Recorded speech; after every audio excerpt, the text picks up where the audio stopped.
ano po ng bawat district to attend to the needs of every district. Masyado pong malawak ang isang regional.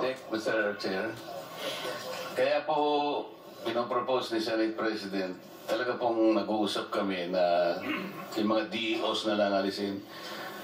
Kasi po ang nag-a-appoint sa inyo yung mga congressmen. Kahit anong uyutos sa inyo ng congressman, wala po kayong magagawa. Sunod-surunuran po kayo ng congressman. Makapangyarihan po talaga. At pagka hindi nyo sinunod, patatransfer kayo sa ibang lugar. Kaya, nakukurap po talaga eh. Mr. President, meron po pong isa. Payagan natin sa ating tuntunin. Huwag na nating bibigyan ng pagkakataon ng congressman o senador na maglista pa tayo. Doon nagmumula yan eh.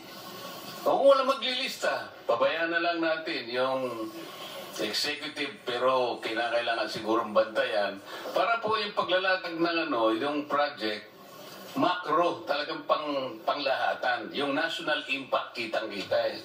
Hindi yung gagawa ka ng flood control dito, doon, hindi man magkakaugnay. Walang impact eh. So, pagkatapos eh, papasok ang congressman. Anong congressman ba yung sinasabi mo? Party list o regular?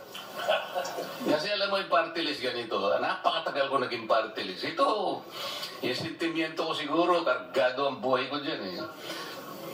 Kasi kami, 150, 160 masaya na kami. Kung Toby, di ba? Ito inamin na po ni Secretary Bunoan eh. Regular, 1 billion. 150. So, tingnan mo na, doon pa lang eh.